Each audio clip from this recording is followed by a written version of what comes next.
한국의 수도가 어디죠? 한국에서는 고생 끝에 하면 이어지는 말이 뭐죠? 이 질문은 유럽의 한 출입국 관리소에서 나오는 질문입니다. 안녕하세요, 여러분. 오늘은 유럽에서 일하는 한 출입국 관리 직원이 한국 여권과 관련해 겪었던 아주 흥미진진한 에피소드를 들려드리려 해요. 요즘 해외에서는 한국 문화에 대한 관심이 정말 뜨겁잖아요. K-드라마, K-팝, 심지어는 한국어까지 배우려는 사람들이 많아졌죠. 그 덕분에 한국이라는 나라에 대한 이미지도 굉장히 긍정적이고 신뢰성이 높은 나라로 자리 잡았어요. 이런 분위기 때문에 세계 여러 공항에서 한국 여권을 가지고 입국하는 사람들에게 신뢰도가 높아 입국 심사도 상대적으로 수월하게 진행되는 경우가 많다고 해요. 하지만 이 한국 여권 프리미엄이 오히려 예상치 못한 문제를 불러오기도 한다는 사실 알고 계셨나요? 바로 한국 여권의 높은 신뢰도를 악용해 위조 여권을 들고 입국을 시도하는 사람들이 늘어나고 있다는 거예요. 특히 최근에는 일부 국가에서 한국 여권을 위조해 사용하려는 시도가 빈번해지면서 각국 출입국 관리소가 이를 걸러내기 위해 다양한 방법을 동원하고 있다고 해요. 오늘 이야기의 주인공은 유럽의 한 공항에서 근무하는 출입국 관리 직원 에밀리예요. 에밀리는 유럽 최대 규모의 공항 중 하나에서 매일 수많은 여행객들을 맞이하고 있는 베테랑 직원이죠. 하루에도 수백 명의 승객들을 빠르게 심사하며 입국 절차를 진행해야 하다 보니 굉장히 높은 집중력과 사람을 보는 날카로운 눈이 필요하다고 해요. 에밀리 역시 이런 업무를 오래 해오면서 각국의 여권에 대한 기본적인 지식과 다양한 국가의 사람들을 보는 눈을 키워왔죠. 그런데 최근 들어 이상한 일이 하나씩 생기기 시작했어요. 평소와 다름없이 입국 심사를 진행하던 에밀리는 한국 여권을 제시하는 사람들 중에 뭔가 미심쩍은 느낌을 주는 경우가 늘어나고 있다는 걸 감지한 거예요. 분명 여권에는 대한민국 국적이 명시되어 있고 서류상으로는 아무 문제가 없어 보이는데도 이상하게 그 사람들이 진짜 한국인 같지 않은 느낌이 들었던 거죠. 처음에는 그저 에밀리의 착각이 아닐까 싶었지만 같은 패턴이 반복되면서 점점 확신이 들기 시작했어요. 몇몇 승객은 한국어를 전혀 하지 못하거나 한국에 대해 기본적인 상식조차 갖추지 못한 경우도 있었거든요. 예를 들어 한국의 수도가 어디냐고 물어보면 얼버무리거나 엉뚱한 답을 하는 시기였죠. 심지어 몇몇은 한국에서 흔히 쓰이는 인사말조차 모르기도 했어요. 이런 상황이 반복되면서 에밀리는 이들의 여권이 진짜인지 혹은 한국 여권을 위조한 것인지 확실히 확인해야겠다는 생각이 들었어요. 그러던 어느 날 드디어 에밀리는 입국 심사에서 아주 특이한 승객을 만나게 돼요. 겉모습은 한국인처럼 보이기도 했지만 뭔가 어딘가 어색한 느낌이 들었죠. 에밀리는 이번에도 한국어로 기본적인 질문을 던져보며 확인에 나섰어요. 그 승객은 과연 진짜 한국인이었을까요? 그리고 에밀리는 어떤 방법으로 이 사람의 정체를 파악하게 되었을까요? 이제 이야기는 더욱 흥미진진해집니다. 에밀리는 그날도 평소처럼 입국 심사대에 앉아 여권을 하나씩 검사하고 있었어요. 한국 여권을 제시하는 승객이 들어올 때마다 이제는 무의식적으로 진짜 한국인일까? 하는 생각이 들기 시작했죠. 한국 여권은 워낙 위조하기 어려운 것으로 알려져 있지만 최근 들어 위조 기술도 갈수록 정교해져서 눈에 보이는 것만으로는 진위 여부를 판단하기 힘들었거든요. 특히 한국의 문화적 인기가 급격히 상승하면서 아시아 출신이 아닌 사람들까지 한국인 행세를 하며 한국 여권을 들고 입국하려는 시도도 늘어나고 있었어요. 그렇기에 에밀리는 요즘 입국 심사 중에 한국 여권을 가진 사람들에게 더욱 신중을 기하고 있었죠. 그러던 중 이날 에밀리의 앞에 한 여권을 들고 온 중년 남성이 서 있었어요. 그는 키가 크고 피부가 약간 어두운 편이었는데 겉모습만 봐서는 한국인인지 아닌지 판단하기 어려웠어요. 여권을 보니 분명히 한국 여권이었고 이름도 한국식 이름이었죠. 하지만 에밀리는 그의 표정과 몸짓에서 뭔가 어색한 느낌을 받았어요. 그래서 일단 기본적인 절차대로 한국어로 인사를 건넸습니다. 안녕하세요. 여행 목적이 어떻게 되시나요? 그러자 남성은 살짝 당황한 표정을 지으며 서툰 한국어로 대답하기 시작했어요. 아, 네, 여행하려고 왔습니다. 어딘가 부자연스러운 대답에 에밀리는 순간 의심이 들었어요. 어색한 발음도 그렇고 대답하는 태도도 마치 사전에 외워둔 문장을 말하는 것처럼 느껴졌거든요. 그래서 이번에는 조금 더 어려운 질문을 던져보기로 했습니다. 그럼 한국에서 가장 유명한 관광지는 어디라고 생각하세요? 남성은 잠시 멈칫하더니 얼버무리듯 제주도? 라고 대답했어요. 물론 제주도가 유명한 관광지이긴 하지만 이 답변도 어딘가 준비된 느낌이 강했죠. 게다가 한국에서 정말 자주 사용하는 인사말조차 자연스럽게 나오지 않는 걸 보고 에밀리는 더 깊이 파고들기로 마음먹었어요. 그래서 이번에는 한국의 일상적인 문화나 관습에 대한 질문을 던져봤습니다. 한국에서는 식사할 때 보통 어떻게 인사하는지 아세요? 이번에도 남성은 약간 당황한 표정으로 고개를 갸우뚱했어요. 에밀리가 다시 한번 묻자 남성은 마지못해 잘 먹겠습니다. 라고 말했지만 발음은 여전히 부자연스러웠고 자신감 없는 표정이 역력했죠. 에밀리는 이쯤 되자 확신을 가지기 시작했어요. 이 사람은 한국 여권을 위조하거나 불법으로 취득했을 가능성이 매우 높다는 것이었죠. 하지만 에밀리는 아직 확실한 증거가 없었기에 다른 방식을 통해 확인해 보기로 했어요. 요즘 출입국 관리국에서는 한국 여권의 진위 여부를 파악하기 위해 간단한 한국어 퀴즈를 출제하는 경우가 많거든요. 한국 사람이라면 누구나 쉽게 맞출 수 있는 질문을 통해 기본적인 한국어 능력을 검증하는 방식이죠. 에밀리는 이번에도 한국어 퀴즈를 활용해 보기로 했습니다. 그럼 마지막으로 간단한 테스트를 할게요. 한글을 만든 사람은 누구인지 아세요? 이 질문에 남성은 한참을 망설이더니 결국 아무 대답도 하지 못했어요. 에밀리는 그의 어색한 모습을 지켜보며 이제는 거의 확신이 들었죠. 하지만 혹시 모를 상황에 대비해 마지막 확인을 위해 조금 더 대화해보기로 했어요. 이번에는 한국의 일상적인 속담을 활용한 질문을 던져보기로 한 거죠. 한국에서는 고생 끝에 하면 이어지는 말이 뭐죠? 남성은 이번에도 답을 하지 못하고 잠시 멍한 표정으로 에밀리를 바라봤어요. 한국인이라면 당연히 낙이 온다라는 말을 알고 있겠지만 그 남성은 그저 눈만 껌뻑이며 아무 대답도 하지 않았죠. 결국 에밀리는 그 남성이 한국인이 아니라는 확신을 가지게 되었고 그를 별도의 검사실로 안내했어요. 이 남성은 결국 추가 심사를 통해 한국 여권을 불법으로 구입한 외국인이었음이 밝혀졌어요.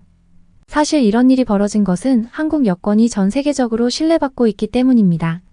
국제적으로 한국 여권은 매우 안전하고 위조가 어렵기로 유명하거든요. 다른 나라에 비해 입국 절차가 상대적으로 쉬운 경우도 많고 특히 유럽이나 미국에서는 한국 여권을 가진 사람들에게 좋은 인상을 가지고 있는 경우가 많습니다. 그래서 한국 여권을 가진 사람이 위조를 통해 쉽게 입국하려는 시도를 하게 된 것이죠. 하지만 에밀리처럼 각국의 출입국 관리 직원들은 이러한 상황에 대비해 한국인만이 알 법한 간단한 질문을 통해 위조 여권을 구분해내곤 합니다. 한국에 대한 기본적인 상식이나 한국어에 대한 이해가 없으면 통과하기 힘든 질문들이기 때문이죠. 한국의 대중문화가 전 세계적으로 인기를 끌고 있는 만큼 위조 여권으로 한국인을 가장하려는 시도는 앞으로도 늘어날 가능성이 있지만 에밀리와 같은 경험 많은 출입국 직원들이 이를 철저하게 걸러내고 있습니다. 이번 사건 이후 에밀리는 한국 여권을 제시하는 승객들이 들어올 때마다 간단한 한국어 테스트를 진행하는 습관을 가지게 되었다고 해요. 예를 들어 한국에서 가장 많이 쓰는 안부 인사는 무엇인가요?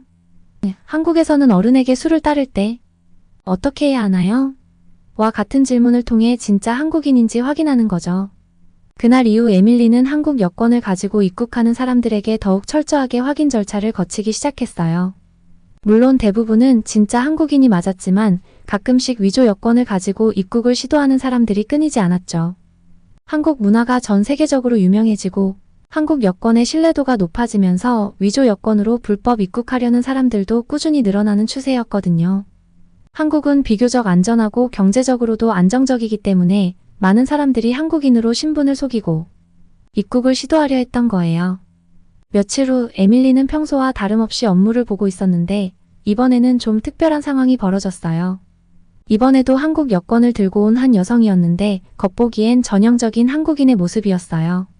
검은 머리에 한국식 옷차림까지 한 그녀를 보며 에밀리는 이번엔 정말 한국인이 맞겠구나 싶었죠. 그러나 이제는 직업적 본능이 발동한 에밀리는 그녀에게도 기본적인 질문을 던지기 시작했어요. 안녕하세요. 프랑스에 오신 걸 환영합니다. 여행 목적이 어떻게 되시나요? 여성은 자연스럽게 미소를 지으며 대답했어요. 네, 가족을 만나러 왔어요. 오랜만에 친척들을 보러 한국에 가는 길이에요. 이번에는 대답도 꽤 자연스러웠고 표정도 어색하지 않았기에 에밀리는 처음에는 크게 의심하지 않았어요. 하지만 이제는 한국 여권을 가진 승객이라면 누구든 기본적인 확인 절차를 거쳐야 한다는 원칙을 지키기로 했기 때문에 이번에도 간단한 한국어 질문을 이어나가기로 했죠. 그럼 한국에 대해 몇 가지 간단한 질문을 드릴게요. 한국의 수도가 어디인지 아시나요? 여성은 별다른 망설임 없이 서울이요. 라고 대답했어요. 너무나 자연스럽게 대답을 해서 에밀리는 조금 안심이 되었지만 그래도 조금 더 자세히 확인하고 싶었어요. 그래서 이번에는 한국에서 흔히 쓰이는 속담이나 문화적 관습에 대해 질문을 던져보기로 했습니다. 좋습니다. 그러면 가는 말이 고와야 뒤에 이어지는 말이 무엇인지 아시나요? 이번에도 여성은 잠시도 망설이지 않고 오는 말이 곱다라고 답했어요. 한국인이 아니라면 알기 어려운 속담이었기 때문에 에밀리는 거의 안심할 뻔했어요. 하지만 직업적인 신중함 때문에 마지막으로 하나 더 질문을 던지기로 했어요. 이번엔 한국의 문화와 관련된 질문을 통해 그녀가 한국인으로서의 이해도가 있는지 알아보기로 한 거죠. 마지막 질문입니다. 한국에서 어른에게 술을 따를 때 보통 어떻게 행동해야 하죠? 여성은 미소를 지으며 자연스럽게 대답했어요. 어른에게는 술을 따를 때 양손을 쓰고 술을 받을 때도 고개를 살짝 돌려서 받는 게 예의죠. 이쯤 되자 에밀리는 진짜 한국인이라고 생각하게 되었어요. 표정, 대답, 행동까지 전혀 어색함이 없었기 때문이죠. 하지만 에밀리는 문득 다른 직원과 교환했던 경험담이 떠올랐어요. 요즘에는 일부 외국인들 중에 한국 문화에 대해 깊이 공부하고 마치 한국인처럼 행동하려고 연습하는 경우가 많다는 이야기를 들었던 겁니다. 이 때문에 한층 더 의심이 생긴 에밀리는 다시 한번 세심하게 그녀의 행동을 관찰해 보기로 했어요. 그러던 중 에밀리는 그녀의 손동작에서 작은 이상한 점을 발견했어요. 입국 심사를 기다리는 동안 그 여성이 여권을 만지작거리며 손가락을 튕기는 버릇이 있었는데 그 손동작이 한국인들이 자주 하는 방식이 아니었던 거예요. 자세히 보니 손가락을 튕기며 무의식적으로 특정한 손동작을 하고 있었는데 그건 한국보다는 동남아시아 쪽에서 자주 볼 수 있는 습관적인 몸짓이었죠. 에밀리는 그 손동작을 보고 순간 머릿속에서 경고등이 켜졌어요. 그래서 마지막으로 결정을 내리기 위해 그녀에게 보다 구체적인 질문을 던지기로 했습니다. 이번에는 한국어에서 일상적으로 사용되는 표현에 대한 질문이었죠. 그럼요, 마지막으로 하나 더 질문 드릴게요. 한국에서 눈치가 있다는 표현은 어떤 상황에서 쓰이는 건지 설명해 주시겠어요? 그녀는 순간 표정이 굳어지며 살짝 당황한 기색을 보였어요. 이 질문은 한국어를 잘 모르는 사람이라면 이해하기 어려운 표현이었죠. 실제로 한국어에서 눈치가 있다는 것은 단순히 보기 좋다라는 뜻이 아니라 상대방의 감정이나 상황을 파악하는 능력을 의미하잖아요. 그녀는 어색하게 미소 지으며 눈이 좋다는 뜻인가요? 라고 말했어요. 이 대답을 듣고 에밀리는 확신하게 되었어요. 눈치와 관련된 표현은 한국인에게 굉장히 일상적인 것이고 이를 모른다는 것은 그녀가 한국인이 아닐 가능성이 높다는 의미였거든요. 에밀리는 그녀에게 잠시만 기다려달라고 한 뒤 곧바로 상관에게 보고하여 별도의 검사실로 안내하기로 했어요. 이후 심층 조사가 진행되면서 그녀는 결국 한국 여권을 위조하여 입국을 시도하려던 외국인이라는 것이 밝혀졌죠. 알고 보니 이 여성은 한국의 K-드라마와 K-팝에 빠져들면서 한국 문화에 대한 정보를 인터넷에서 샅샅이 조사하고 심지어는 한국인처럼 행동하는 연습까지 했던 겁니다. 하지만 아무리 철저하게 준비해도 한국의 일상 표현과 문화적 뉘앙스를 완벽하게 이해하기는 어려웠던 거예요. 특히 한국어의 미묘한 표현들이나 문화적 관습은 외국인이 쉽게 습득하기 힘든 부분이죠. 에밀리는 이 일을 통해 다시 한번 한국 여권의 가치를 실감하게 되었어요.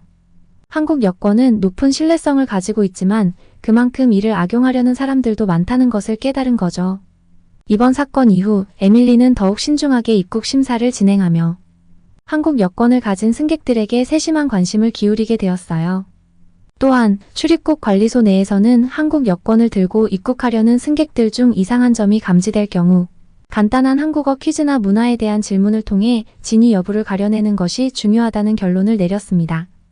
에밀리는 이 경험을 바탕으로 앞으로도 더욱 철저하게 위조 여권을 가려내기 위해 노력하기로 다짐하게 되었죠. 이번 사건 이후 에밀리는 한국 여권을 가진 승객들을 마주할 때마다 더욱 철저히 확인하고 있어요.